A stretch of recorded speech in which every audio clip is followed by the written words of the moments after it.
കഴിച്ചാലും മടുക്കാത്ത, ഒരുപാട് മധുരിക്കാത്ത എന്നാൽ കറക്റ്റ് ടേസ്റ്റുള്ള ഒറിജിനൽ വട്ടയപ്പത്തിൻ്റെ റെസിപ്പിയാണ് കേട്ടോ. എല്ലാവരും ഒന്ന് ട്രൈ ചെയ്ത് നോക്കണം. അപ്പോൾ നിങ്ങൾക്ക് അതിൻ്റെ ആ ഒരു ഞാൻ ഈ പറയുന്നതിൻ്റെ ആ ഒരു കറക്റ്റ് കാര്യങ്ങൾ നിങ്ങൾക്ക് മനസ്സിലാവും.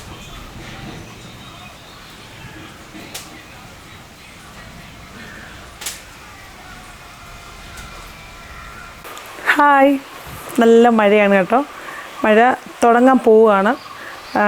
ചിലപ്പോൾ വലിയ മഴയായിട്ട് കലാശിക്കും. കാരണം കുറച്ച് ദിവസം കൊണ്ട് പെരുമഴയാണ്. ഒരു 14-ാം തീയതി വരെ ഉണ്ട് കേട്ടോ. ഇപ്പോൾ ഒരാഴ്ച കഴിഞ്ഞു. അപ്പോൾ മഴ തുടങ്ങുന്നതിന് മുമ്പാണ്. അപ്പോൾ എന്തായാലും 2-3 ദിവസം കൊണ്ട് ഇടിയും മിന്നലൊക്കെ കുറവുണ്ട്. നേരത്തെ വന്ന സമയത്തൊക്കെ നല്ല ഇടിയും മിന്നലുമായിരുന്നേ. പക്ഷെ നല്ല രസമുണ്ട് മഴ കാണാൻ. ഇടിയും മിന്നലൊക്കെ ഇല്ലെങ്കിൽ ഞാൻ ഇങ്ങനെ പുറത്തിറങ്ങിയിരുന്ന് കാണും കേട്ടോ. പിന്നെന്താ, അപ്പം രാവിലെ ഞാനൊരു വറുത്ത അരിപ്പൊടി കൊണ്ടുള്ള ഒരു വട്ടയപ്പത്തിൻ്റെ വീഡിയോ ഇട്ടായിരുന്നു കേട്ടോ. അപ്പം ഇപ്പം ഞാൻ പച്ചരി കൊണ്ട് തന്നെ ഉള്ളൊരു വട്ടയപ്പത്തിൻ്റെ വീഡിയോ ആണ് ഇടുന്നത്. അപ്പം ഞാനിപ്പോൾ ഈ വീഡിയോ ഇടുമ്പോഴേ നിങ്ങളിപ്പം ചെന്ന് അരി വെള്ളത്തിലിട്ടിട്ട് അരച്ചാൽ മതി. രാത്രി മൊത്തം അത് ഇരുന്നിട്ട് ഫെർമെൻ്റായിട്ട് പിറ്റേ ദിവസം നിങ്ങൾക്ക് ഉണ്ടാക്കാം. ഞാൻ നിങ്ങൾക്ക് ഉറപ്പ് തരുവാണ്. നിങ്ങൾക്കറിയാലോ എൻ്റെ റെസിപ്പീസിനെല്ലാം ഞാൻ നിങ്ങൾക്ക് തരുന്ന ഉറപ്പ് പോലെ തന്നെ നല്ല ടേസ്റ്റുള്ളൊരു വട്ടയപ്പമാണ്. പറയുവാണെങ്കിൽ അതായത് സുറിയാനി ക്രിസ്ത്യാനികളെന്ന് പറയുന്നത് നസ്രാണി സ്റ്റൈൽ വട്ടയപ്പം എന്നൊക്കെ പറയത്തില്ലേ, ചിലരൊക്കെ പറഞ്ഞിട്ടുണ്ട്. ആ ഒരു സ്റ്റൈലാണ്. അതായത് പക്ക ഒരു ക്രിസ്ത്യൻ വീടുകളിൽ തയ്യാറാക്കുന്ന വട്ടയപ്പത്തിൻ്റെ റെസിപ്പിയാണ് ഞാൻ കാണിക്കുന്നത്. പിന്നൊരു കാര്യം പ്രത്യേകം എടുത്തു പറയാനുണ്ട്. ഇപ്പം കോട്ടയം അല്ലെങ്കിൽ പിന്നെ പാല, എറണാകുളം അങ്ങനെയൊക്കെയുള്ള സ്ഥലങ്ങളിലൊക്കെ പെസഹ അപ്പം എന്ന് പറഞ്ഞു കഴിഞ്ഞാൽ പുളിപ്പില്ലാത്ത അപ്പമാണ്. അതുപോലെ പെസഹ അപ്പം, പെസഹ പാലുമൊക്കെ. പക്ഷേ കാഞ്ഞിരപ്പള്ളി ആ ഏരിയയിലൊക്കെ, ഞങ്ങളുടെ ഒരു ഏരിയയിൽ, ഇപ്പം ഞങ്ങളുടെ ഈ പത്തനംതിട്ട ജില്ലയിലൊക്കെ എന്ന് പറഞ്ഞു കഴിഞ്ഞാൽ അങ്ങനെ പുളിപ്പില്ലാത്ത അപ്പം, എനിക്കൊന്ന് കൊല്ലം ജില്ലയിലും അങ്ങനെയാണെന്ന് തോന്നുന്നു. പുളിപ്പില്ലാത്ത അപ്പം അല്ല, പുളിപ്പുള്ള അപ്പം തന്നെയാണ്. ഈസ്റ്റൊക്കെ ഇട്ട് പുളിപ്പിച്ചുള്ള അപ്പമാണ് തയ്യാറാക്കുന്നത് കേട്ടോ. അപ്പം ഞങ്ങളുടെ പെസഹ അപ്പം ഇങ്ങനെയാണ്. ഈ വട്ടയപ്പത്തിനെയാണ് ഞങ്ങൾ പെസഹ അപ്പമായിട്ട് ഉപയോഗിക്കുന്നത്. അപ്പോൾ ഇതാണ് ഞങ്ങൾ പള്ളിയിൽ പെസഹയുടെ തലേന്നോ അല്ലെങ്കിൽ പെസഹയുടെ അന്ന് വെളുപ്പിനെയാണ് സർവീസ് നടക്കുന്നത്, അന്നേരം കൊണ്ടുപോകുന്നത്. അപ്പോൾ എപ്പോഴും മാവ് കലക്കി വെച്ചിട്ട് ആദ്യം ഉണ്ടാക്കുന്ന അപ്പം പള്ളിക്ക് കൊടുക്കും. ഇപ്പോൾ ഈ വീഡിയോയ്ക്ക് നിങ്ങൾ കാണാം, അമ്മ യേശുവേ സ്തോത്രം എന്നൊക്കെ പറഞ്ഞാണ് അപ്പോൾ ആദ്യമായിട്ട് ഉണ്ടാക്കാനുള്ള എടുത്ത് മാറ്റി വെക്കുന്നത് കേട്ടോ. അപ്പോൾ ശരിക്കും ഇത് ഉണ്ടാക്കുമ്പോഴല്ലോ നല്ലൊരു മണവും നല്ലൊരു ടേസ്റ്റും ഒക്കെ. എനിക്ക് തോന്നുന്നു 2 വർഷത്തിന് ശേഷമാണ് ഞാനൊരു നല്ല വട്ടയപ്പം നാട്ടിൽ ഉണ്ടാക്കി കഴിക്കുന്നത്. ഇഷ്ടമായെങ്കിൽ വീഡിയോയുടെ താഴെ കമൻറ്റ് ചെയ്യും. പിന്നെ നിങ്ങൾക്ക് എന്തെങ്കിലും ഡൗട്ട്സ് ഉണ്ടെങ്കിൽ വീഡിയോയിൽ പറഞ്ഞാൽ മതി കേട്ടോ. വീഡിയോയുടെ താഴെ കമൻറ്റ് ചെയ്താൽ മതി കേട്ടോ. ഞാനതിന് മറുപടി തരാം കേട്ടോ. അപ്പോൾ അത്രയേ ഉള്ളൂ. നമുക്ക് ഈ റെസിപ്പി കാണാം. ഞാൻ നിൽക്കുന്ന സ്ഥലം ഒന്ന് കണ്ടോ.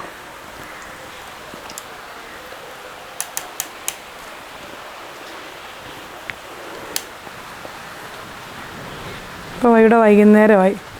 മഴ ഇങ്ങനെ ചാറിക്കൊണ്ടിരിക്കുന്നു. ചെറിയൊരു ഇടിയൊക്കെ തുടങ്ങുന്നുണ്ട്. ഞാൻ അകത്ത് കയറുവാണ്.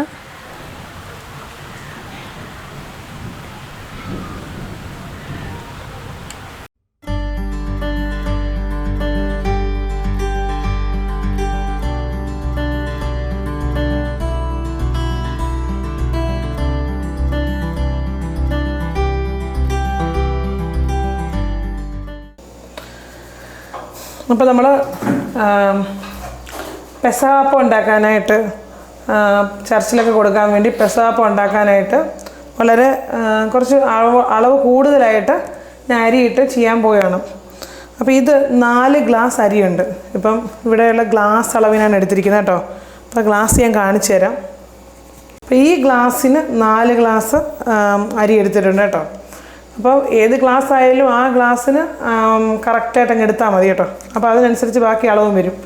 അപ്പോൾ ഇവിടെ ഇപ്പോൾ അളവ് കപ്പൊന്നും ഇല്ല, 250 ml കപ്പൊന്നും ഇല്ലാത്തതുകൊണ്ട് അപ്പോൾ ഞാൻ അങ്ങനെ അങ്ങ് ചെയ്തു. ഇത് നല്ലതുപോലെ കഴുകി വെള്ളത്തിലിട്ടതാണ്. അരിച്ചിട്ടൊക്കെ, ഇവിടെ നാട്ടിലൊക്കെ അരിയാകുമ്പോൾ അരിക്കുകയൊക്കെ ചെയ്യണം കേട്ടോ, കല്ലൊക്കെ കാണും. അപ്പോൾ അരിച്ച് വെള്ളത്തിലിട്ടതാണ്. ഇപ്പോൾ ഇത് ഏകദേശം ഇത് ഞാനൊരു 6 മണിക്കൂർ കുതിർത്ത് വെച്ചതാണ്. ഇനി നമുക്കിത് അരച്ചെടുക്കാം കേട്ടോ.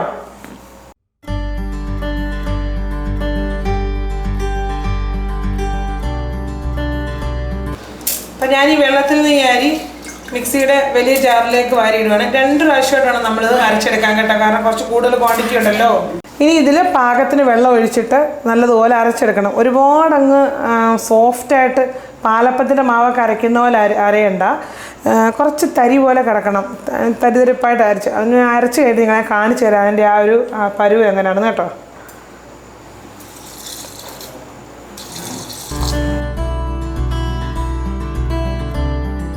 അപ്പം ഞാൻ അരി അരച്ചു. അത് ആദ്യത്തെ അരച്ചിട്ട് ഞാൻ ഈ ഒരു പാത്രത്തിലോട്ടങ്ങ് ഇട്ടു കേട്ടോ.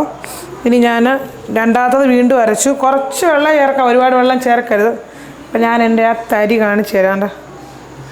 ഈ ഒരു കണ്ടോ, ഞാൻ അടുത്ത് കൊണ്ട് കാണിക്കാം. സോഫ്റ്റായിട്ട് അരയ്ക്കുന്നവരുണ്ടോ? ഇത് അല്ലെങ്കിലും വട്ടയപ്പത്തിന് ഒരുപാട് സോഫ്റ്റ് അരച്ചാൽ കൊള്ളത്തില്ല മീൻ. കണ്ടോ, ഈ ഒരു പരുവത്തിൽ വേണം അരച്ച് കിട്ടാൻ. ഇങ്ങനെ 2 പ്രാവശ്യമായിട്ട് അരച്ചു.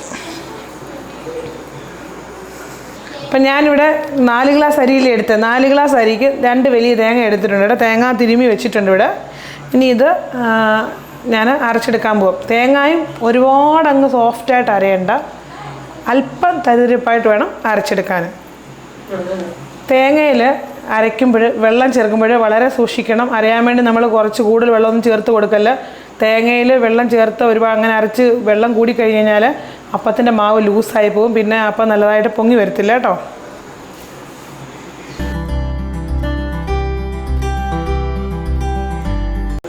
അപ്പം തേങ്ങയെ നമ്മൾ 2ആയിട്ട് അരയ്ക്കുന്നത് കേട്ടോ.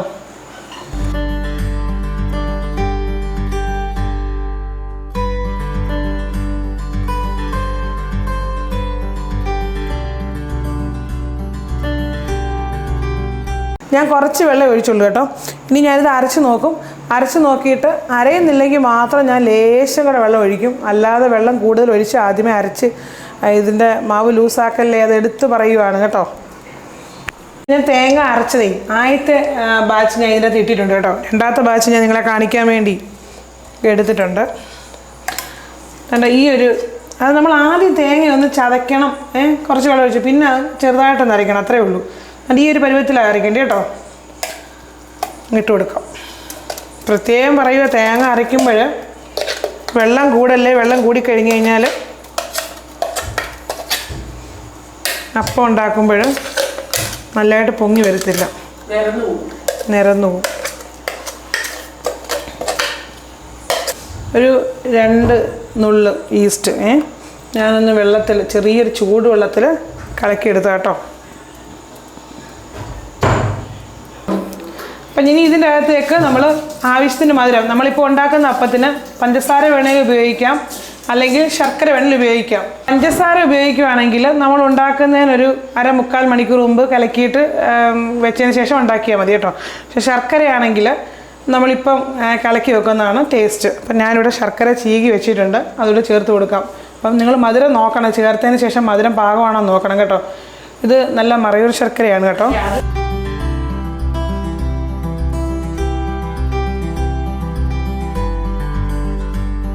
മറയൂർ ശർക്കര ഇല്ലെങ്കിൽ വേറെ ശർക്കരയാണെങ്കിൽ നിങ്ങൾ ചിലപ്പോൾ ഇനി ശർക്കര വെള്ളത്തിൽ കലക്കിയിട്ട് അതിൻ്റെ പാനീയമായിട്ടൊക്കെ ചേർക്കാനൊക്കെ ചിലർ തുനിയുമായിരിക്കും. അങ്ങനെ ചെയ്യരുത്. അങ്ങനെ ചെയ്യുന്നത് നല്ലതാണ്, പക്ഷേ നമ്മുടെ ഈ മാവ് വെള്ളമായി പോവും, പിന്നെ അപ്പം ഉണ്ടാക്കിയാൽ ശരിയായിട്ട് വരത്തില്ല. അതുകൊണ്ട് ഇങ്ങനെ ചീകി ഇടുന്നത് തന്നെ നല്ലത് കേട്ടോ. ഇനി ഇത് നല്ലതുപോലെ മിക്സ് ചെയ്യാം. ഞാൻ കൈ കഴുകിയിട്ട് വരട്ടെ, കൈ കൊണ്ട് ഇനി വിടാം.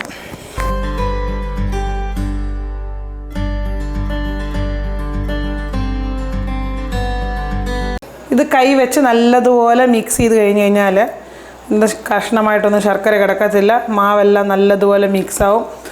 ഇനി ഇതിൻ്റെ അകത്ത് നമ്മൾ ഇത്രയേ ഉള്ളൂ. ഇത് കഴിഞ്ഞ് നമ്മൾ ഇത് ഇങ്ങനെ നല്ലതുപോലെ മിക്സ് ചെയ്തിട്ടേ ഇങ്ങനെ അടച്ച് വെക്കും. എന്നിട്ട് പിറ്റേ ദിവസം രാവിലെയാണ് ഇത് ചുടുന്നത്, അതായത് അപ്പം പുഴുങ്ങിയെടുക്കുന്നത്. ഇത് നല്ലതുപോലെ ഞാൻ മിക്സ് ചെയ്തിട്ടുണ്ട് കേട്ടോ. ഇനി ഇതിൻ്റെ അകത്ത് നമ്മളൊന്നും ചേർക്കുന്നില്ല, ഇത് നമ്മൾ അടച്ച് വെക്കുവാണ്. ഒരു രാത്രി മുഴുവൻ ഇതിരിക്കട്ടെ കേട്ടോ.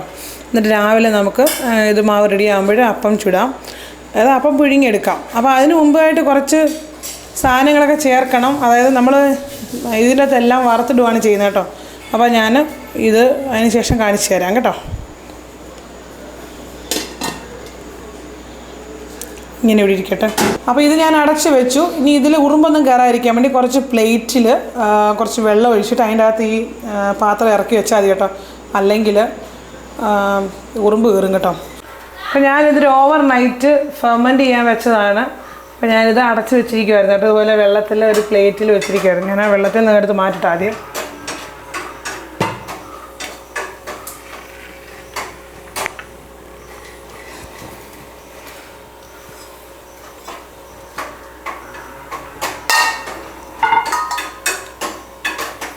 നല്ലതുപോലെ പൊങ്ങിയിട്ടുണ്ട് കേട്ടോ. ഞാൻ ഒരുപാട് ഇളക്കുന്നില്ല, അതിൻ്റെ ഇതിന് സാധനങ്ങൾ ഇടാമേ.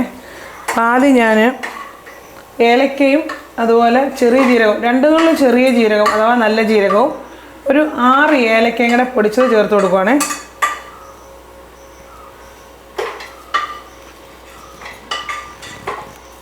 ഇനി ഇതിലോട്ട് നമ്മൾ അണ്ടിപ്പരിപ്പ് വറുത്തത് ഇട്ട് കൊടുക്കാം. നട്ട്സ്, കുറച്ച് തേങ്ങ വറുത്തത്,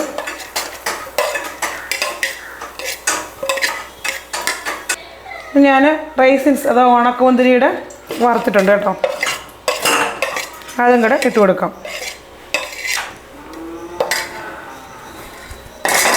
ഇതിനകത്ത് സാധാരണയായിട്ട് ചിലരൊക്കെ അങ്ങനെ ഉണ്ടല്ലോ ഈ കപ്പലണ്ടി അതും ഇടാറുണ്ട് കേട്ടോ. നമ്മളിപ്പോൾ അത് ചേർക്കുന്നില്ല. ചിലർ ഇത് ചുടുന്ന നേരം ഉപ്പിടും. ഞങ്ങളിവിടെ ഉപ്പ് ഇടാറില്ല കേട്ടോ. വേണമെങ്കിൽ നിങ്ങൾക്ക് ഇച്ചിരി ഉപ്പിടാം, 1 നുള്ളി ഉപ്പിടാം.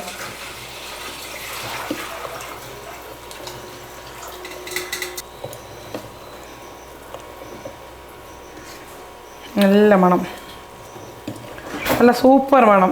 ഇതൊക്കെയാണ് ശരിക്കും പറഞ്ഞാൽ ആ പഴയ കാലത്തെ വട്ടയപ്പത്തിൻ്റെ ഒരു മണം. നാട്ടിൽ വന്നപ്പോഴാണ് അതിൻ്റെ ആ ഒരു പഴയകാല ഫുഡിൻ്റെയൊക്കെ മണം കിട്ടുന്നത്.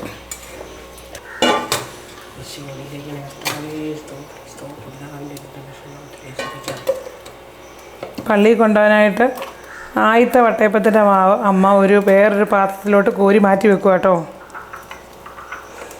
എല്ലാ പ്രാവശ്യവും പെസഹയുടെ അപ്പം ആദ്യത്തെ അപ്പം പള്ളിക്ക് കൊടുക്കും, അങ്ങനെയാണ്.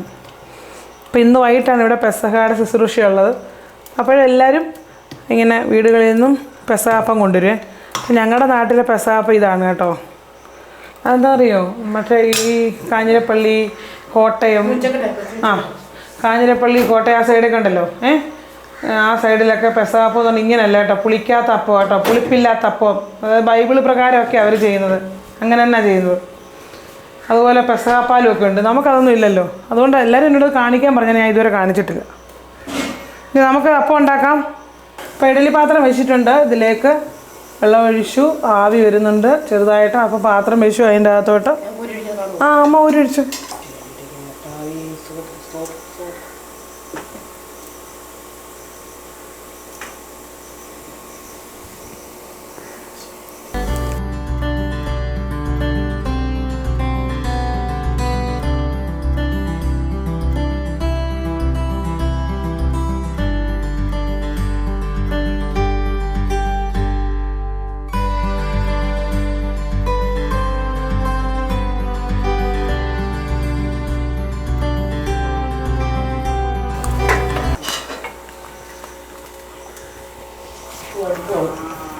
അടച്ചു വെച്ച് ഇതൊരു അരമണിക്കൂറെങ്കിലും വേവണം അല്ലേ?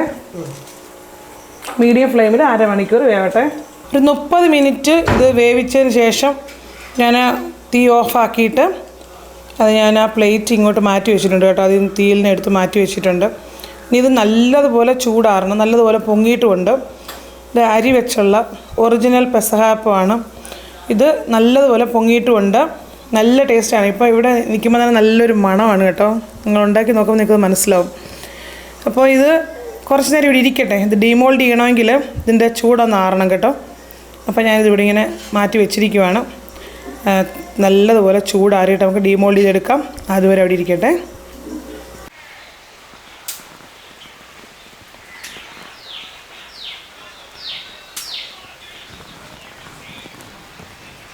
എത്ര കഴിച്ചാലും മടുക്കാത്ത, ഒരുപാട് മധുരിക്കാത്ത, എന്നാൽ കറക്റ്റ് ടേസ്റ്റുള്ള ഒറിജിനൽ വട്ടയപ്പത്തിൻ്റെ റെസിപ്പിയാണ് കേട്ടോ.